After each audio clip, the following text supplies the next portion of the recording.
Do you believe in miracles or events so inexplicable that they defy all human logic? Imagine a young nun, bound by vows of chastity, who, against all odds, discovers she is pregnant.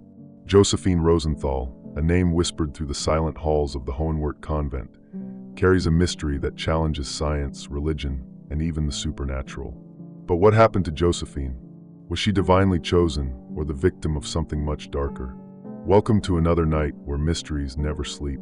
I am Midnight, and this is 7 Nights. Before we dive into this story filled with chilling revelations, don't forget to like the video and subscribe to the channel. This helps us continue uncovering the most hidden secrets for you.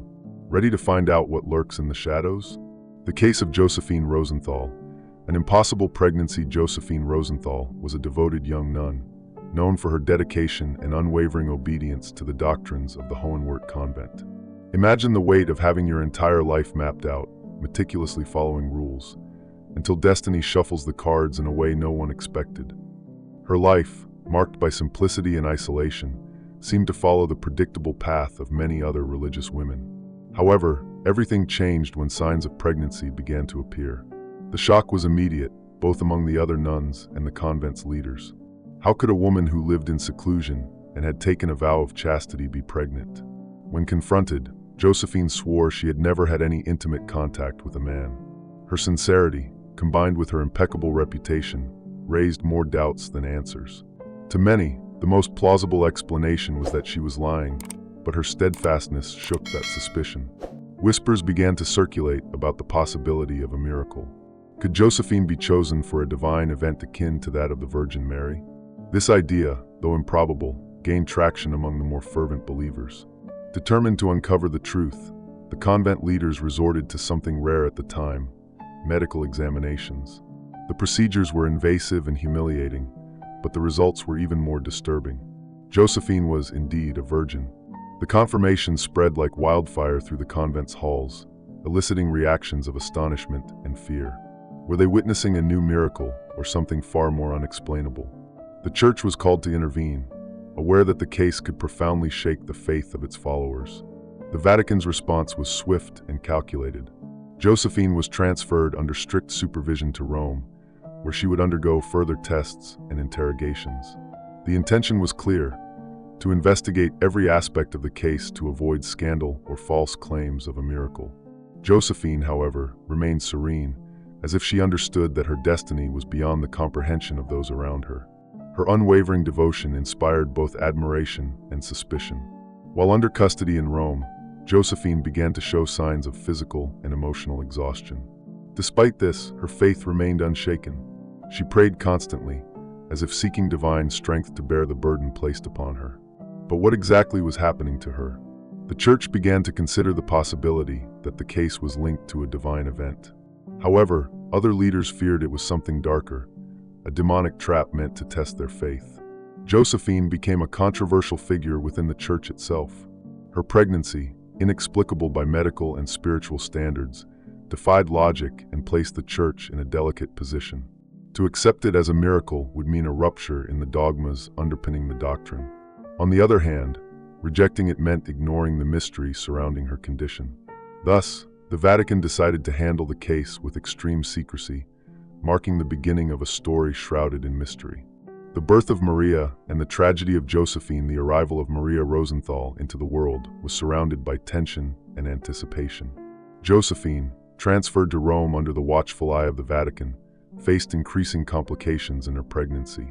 Church authorities had decided that the birth should occur under strict supervision, both to protect the mother and to document any anomalies in the process. However, no one could have foreseen the tragedy about to unfold. The birth, though successful, left Josephine severely weakened. She gave birth to a healthy baby girl, but her health rapidly declined. The doctors, powerless in the face of her condition, could only watch as she neared her final moments. Josephine passed away just hours after holding her daughter for the first and last time. And isn't that heartbreaking? She held her child, but didn't have the time to see what the future would hold. Her death left an indelible mark on everyone present, and Maria, a newborn, became a symbol of hope and loss. At the Vatican, Maria's birth was met with mixed emotions. To some, she was proof of a divine miracle, a new opportunity for renewed faith. To others, her existence represented a theological and social problem that needed to be resolved discreetly.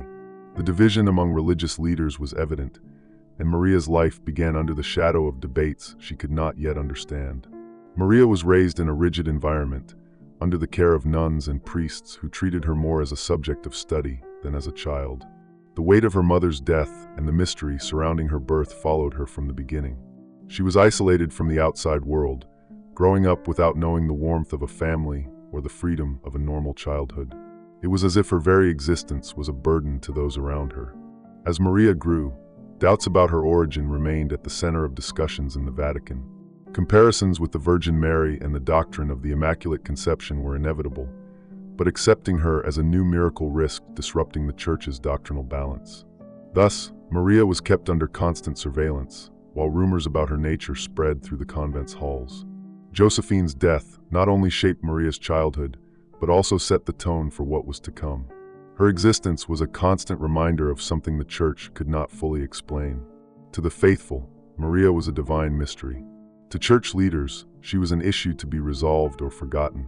This duality marked the beginning of a life that would be anything but ordinary. Supernatural phenomena in the convent. As Maria Rosenthal grew up in the convent, reports of inexplicable events began to surface. The nuns often heard footsteps in the middle of the night, even when the corridors were empty. Objects disappeared or were found in unlikely places, and some claimed to hear whispered voices in the walls. For many, it was inevitable to associate these phenomena with Maria's presence, seen as a figure surrounded by a mystery beyond human understanding. The accounts of phenomena were not limited to physical events. Some nuns mentioned feeling an intense chill when passing the places where Maria used to pray. Others claimed to have seen shadows or indistinct figures that vanished when approached. The tension in the convent grew, fueled both by the fear of the supernatural and the distrust surrounding the young woman. Was Maria the cause, or merely a catalyst for something far greater? For those who believed in Maria's sanctity, the phenomena were interpreted as divine manifestations. Her connection to heaven, though incomprehensible, was seen as a sign of her special nature. On the other hand, the more skeptical nuns argued that all of this was the work of malevolent forces. To them, Maria represented a real danger, an influence that needed to be removed to protect the purity of the convent and its spiritual order. The convent leaders, unable to ignore the growing anxiety, decided to launch an investigation. Priests specializing in exorcism were consulted, while doctors and scholars analyzed the occurrences with skeptical eyes. Yet nothing conclusive was found. The events persisted, defying conventional explanations and deepening the divide between those who defended Maria and those who wanted her removed from the convent. Maria, for her part, seemed oblivious to the accusations. She spent hours in prayer, kneeling before a crucifix as if seeking solace in her faith. However, even her prayers were viewed with suspicion by some. Reports that she spoke in unknown languages or uttered incomprehensible phrases during these moments further fueled the suspicions. The convent became an arena of tension where faith and fear clashed daily. The phenomena continued for years, even as Maria began to isolate herself more and more. The question was no longer just about their origin, but about the impact of her presence in that place. Was Maria truly connected to something supernatural, or were the phenomena a collective manifestation of fear and guilt in a community struggling to cope with the unknown? The mystery remained, as dense as the atmosphere that now enveloped the convent. The Vatican's decision, eliminate Maria Rosenthal, as the events in the convent continued to defy logic, Church leaders began to see Maria Rosenthal as a threat to stability. You can't help but think, when something is too difficult to handle, the quickest solution seems to be erasing the problem. Sad but true. To many, her presence represented a theological enigma that needed to be resolved. Accepting that she was the product of a miracle would put established dogmas at risk. Conversely, dismissing her as a mistake or aberration would open the door to accusations of spiritual negligence. The impasse was evident. Over time, the pressure to make a decision grew. Some clergy suggested that Maria be sent to an even more isolated location, where she could live without interfering with the rest of the religious community. Others, more radical, began advocating the idea that her death was the only solution. To them, Maria was not merely a human problem, but a challenge to divine order. The most striking symbol of this proposal was the suggestion that her death occur at the age of 33, the age of Christ, an act that would be seen as a purifying sacrifice. Maria, sensitive to the atmosphere around her, began to notice the heavier gazes and whispered conversations.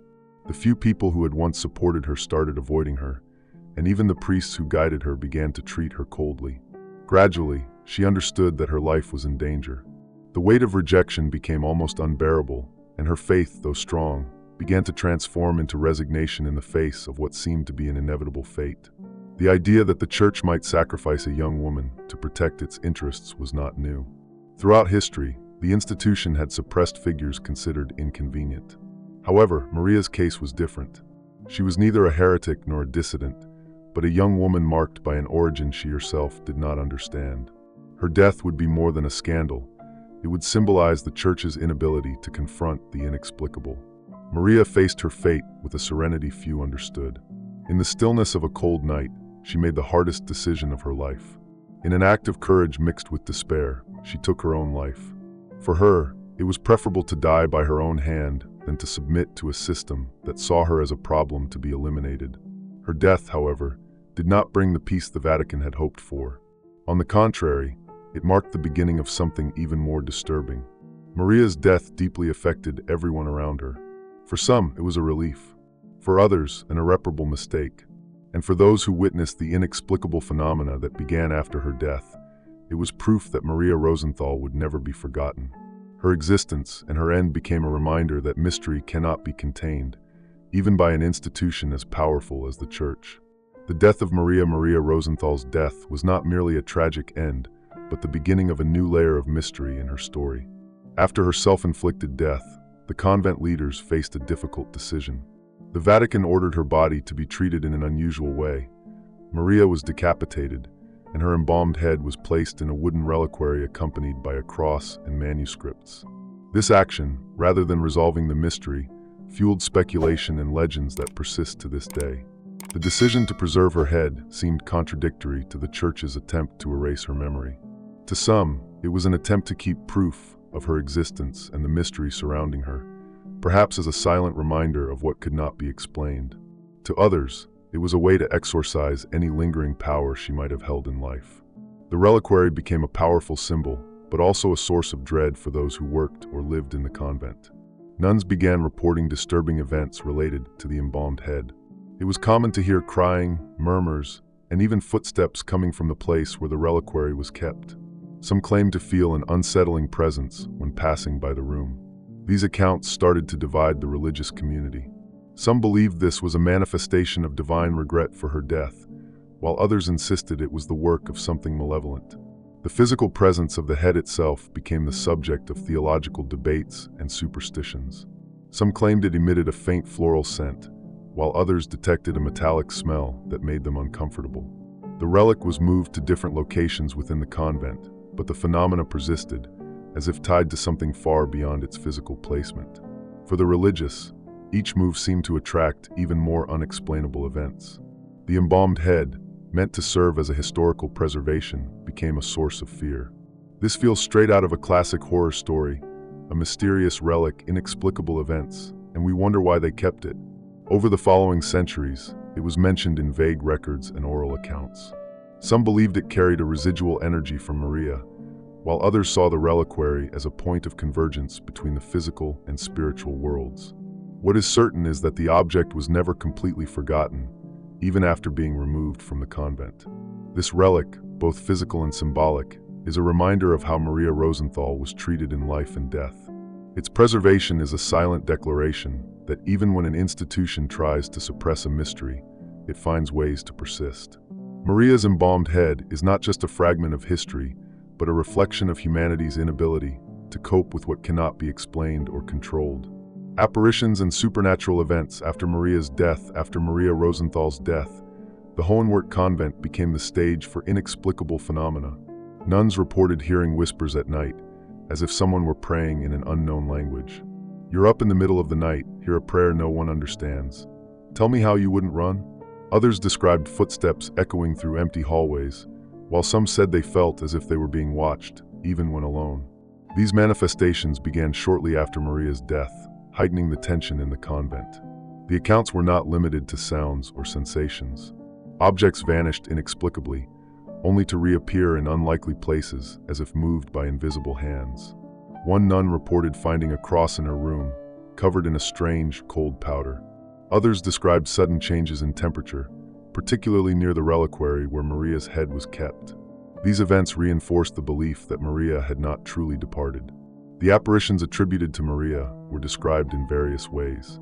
Some nuns claimed to see a dark-haired female figure walking through the convent, while others swore they felt a presence nearby as they prayed. Some visions were accompanied by intense feelings of sadness, as if the wandering spirit was in constant torment. These accounts further divided the convent residents, who already lived in an atmosphere of fear and suspicion.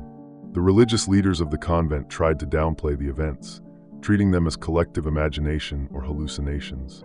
However, the occurrences were frequent and, in many cases, witnessed by multiple people at the same time. Reports began circulating beyond the convent, attracting the attention of scholars and curious onlookers. To some, this was evidence of a restless spirit seeking justice. To others, it was a malevolent manifestation that needed to be contained. The Vatican, informed of the events, ordered new investigations. Exorcists were called in, and rituals were performed to purify the space. Nevertheless, the phenomena persisted, as if defying any attempts to put an end to them. The older nuns began to believe that Maria was trapped in a state between heaven and earth, unable to find peace due to the injustices she had suffered in life. These events continue to be remembered as one of the most disturbing periods in the convent's history. For those who lived in Hohenwart during that time, the manifestations were a constant reminder that Maria's death had not brought peace but instead deepened the mystery. Her presence, even after death, was a silent accusation against those who had rejected and condemned her. Vatican Secret Archives, the Vatican Secret Archives, or Archivum Secretum Vaticanum, have always sparked curiosity and speculation. Created in the 17th century, they were designed to store documents deemed too sensitive for public access.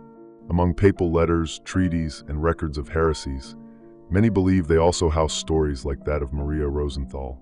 If the Vatican sought to erase her memory, it is plausible that records of her life and death lie hidden behind those locked doors. The secrecy surrounding these documents fuels theories about what the Church seeks to protect. Could they contain accounts of miracles that challenge official dogma? Or perhaps scandals that might threaten the institution's credibility? In Maria's case, the preservation of her head and the supernatural events reported could be documented, yet remain inaccessible. The question lingers, why such secrecy about her story? What could be so dangerous as to warrant its burial in private archives? Access to the archives is extremely restricted. Only a select number of scholars are allowed entry, and even then, only a fraction of the documents can be consulted. For many, this limitation is a form of censorship. Why can't documents from centuries ago, related to figures like Maria, be examined? The notion that her story has been catalogued and locked away only deepens the weight of her tragedy. Could her life serve as evidence of something the Church cannot explain or accept? Rumors about the Vatican Secret Archives extend far beyond Maria Rosenthal. Some speak of records of sacred objects such as the Holy Grail or correspondence detailing inexplicable events. Others believe the archives contain evidence of supernatural phenomena the Church preferred to suppress. Maria's case fits this profile, a figure shrouded in mystery, whose story blurs the line between the divine and the profane. Is the Vatican safeguarding these documents to protect the faith or to protect itself? The preservation of Maria's embalmed head, mentioned only in legends and fragmented accounts, raises even more questions about her fate. If these records do exist, they could reveal details about her origins, the phenomena surrounding her, and the reasons behind her persecution. Yet to this day, no one has been able to confirm or deny the existence of official documents about Maria in the secret archives. This mystery, like so many others tied to the Vatican, remains untouched. The story of Maria Rosenthal, intertwined with the enigma of the secret archives, underscores the complexity of the Church's decisions. Between protecting faith and concealing the truth, many figures like Maria have been relegated to oblivion. Yet even the deepest silence cannot entirely erase a story that continues to resonate across centuries, fueled by curiosity and the search for answers. Perhaps one day, the secrets of the archives will be revealed, but until then, Maria remains an untouched enigma. Relics and residual energy, the preservation of Maria Rosenthal's head is one of the most unsettling aspects of her story. The act of decapitating and embalming her skull, keeping it in a wooden reliquary, raises numerous questions. For some, this decision was an attempt to control or seal something the Church could not explain. For others, it was a silent acknowledgement that Maria represented something beyond human understanding. But why did her head become the centerpiece of this mystery? Relics have always played an important role in Christian tradition. Objects associated with saints and martyrs are often considered channels of spiritual power. In Maria's case, her head may have been treated as a relic, albeit with an ambiguous significance. It was not publicly venerated, but neither was it discarded. This suggests she occupied an intermediate space between the sacred and the profane, a relic the Church preferred to keep hidden. Legends surrounding the reliquary include accounts of residual energy associated with the head. Some claim that approaching the object evokes an intense presence, a mixture of sorrow and accusation. Relics of tragedies often carry such an aura, as if imbued with the events they witnessed. In Maria's case, the energy surrounding her head might reflect the suffering she endured in life, or it could be a vestige of something unresolved. Interestingly, Maria's head was moved several times over the years. Each transfer was accompanied by reports of inexplicable phenomena. Nuns and priests described visions, drops in temperature, and even a sensation of being watched. This led some to believe the relic was not merely an inert object, but a focal point of spiritual manifestations. These events reinforced the fear and fascination surrounding her story. Relics like Maria's head sparked debates about the relationship between physical objects and the spiritual realm. In many cultures, items tied to tragedies or supernatural events are believed to retain a connection to the past. In Maria's case, her reliquary not only preserves her memory, but also seems to serve as a point of contact between the physical and the metaphysical. This fuels speculation about what truly happened to her and what her head represents. The story of Maria's embalmed head is more than a macabre detail. It symbolizes how the inexplicable continues to haunt those who try to control it. Whether a manifestation of her soul, a focus of residual energy, or simply a historical artifact, the reliquary is a tangible reminder that some stories refuse to fade away. Maria's head, like her life, remains an enigma, awaiting answers that may never come. The duality of women's role in the Church. Maria Rosenthal's story reflects a recurring theme in the Church: the duality between the veneration and repression of women. It's the same old story. They exalt them to a pedestal, but at the same time, place invisible chains. A paradox that never seems to leave the stage. While figures like the Virgin Mary are exalted as symbols of purity and devotion, the reality for many women within the Church has been marked by control and judgment. Maria, with her inexplicable origin and unique trajectory, fit none of the expected molds, which made her a target of distrust and prejudice. Since the early centuries of Christianity, women have played crucial roles in the faith's expansion.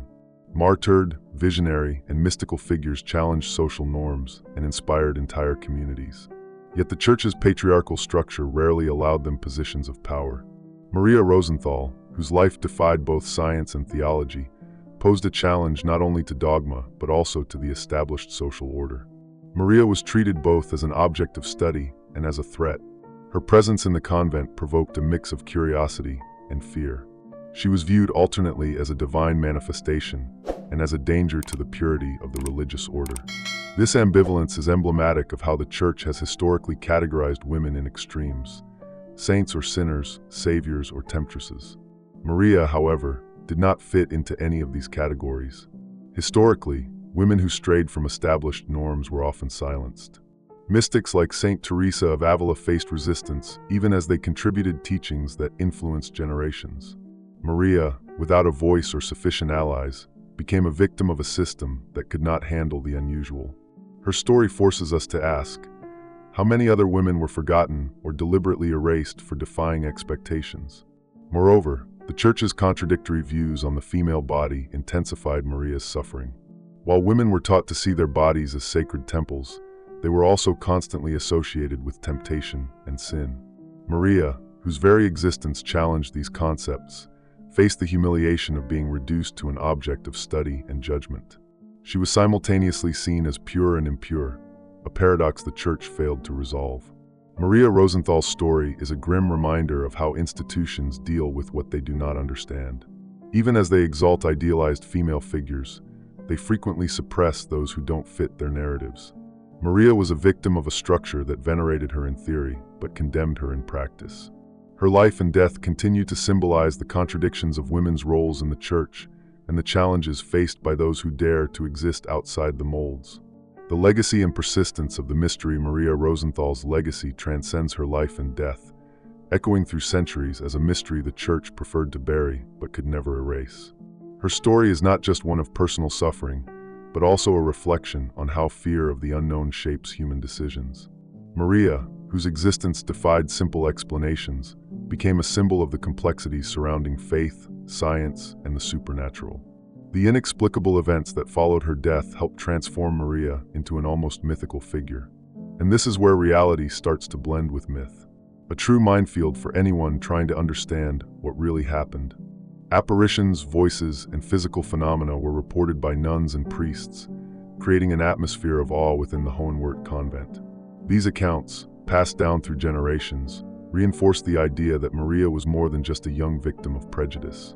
She became an enigma that continues to intrigue both believers and skeptics. The preservation of her embalmed head and the rumors surrounding her reliquary add another layer to the mystery. Was it a symbol of silent reverence, or an attempt to contain something the Church could not comprehend? Whatever the motive, the decision to preserve this relic only perpetuated the legends surrounding Maria. Her head became a focal point of debates about spirituality, residual energy, and the relationship between the physical and the metaphysical. Beyond the supernatural phenomena, Maria's story also exposes the hypocrisy and limitations of religious institutions. She was rejected and isolated by those who should have protected her, and her death resulted from a combination of fear and intolerance. Yet rather than silencing her memory, the Church inadvertently turned her into a symbol of resistance and mystery. Her legacy raises questions that remain relevant. To what extent does fear of the unknown justify exclusion and violence? Maria Rosenthal's impact reaches beyond the religious sphere. Her story forces us to reflect on how we deal with the inexplicable in our own society. The tendency to marginalize what we do not understand is not unique to the Church. It is a human trait that manifests in various forms. Maria, with her inexplicable existence, reminds us that the unknown is not something to be feared, but rather understood and respected. Even after centuries, Maria's mystery endures. It lives on in oral accounts, in the Vatican's secret archives, and in the legends surrounding the Hohenwart Convent. Her life and death continue to resist easy explanations, compelling us to confront what it truly means to understand the other. Maria Rosenthal, rejected in life, remains an unsettling presence, a figure who cannot be forgotten. The story of Josephine and Maria Rosenthal remains one of the most disturbing mysteries in Church history. Was it a case of divine intervention, a manifestation of malevolent forces, or something entirely beyond human comprehension? To this day, the Vatican maintains absolute silence regarding the fate of the reliquary and the records related to the case. This story is just one piece, and one day we might see the whole puzzle. If this made you think, subscribe and like the video. It helps the channel grow. Don't forget to share, because more voices mean more discoveries. If you've made it this far, it's because something in this mystery captivated you. But I bet you haven't seen everything yet. Click on the next videos now to continue your journey into the unknown. Don't forget to comment, like, and subscribe so you don't miss the next secrets I'm about to reveal. But be careful, once you step inside, there's no turning back.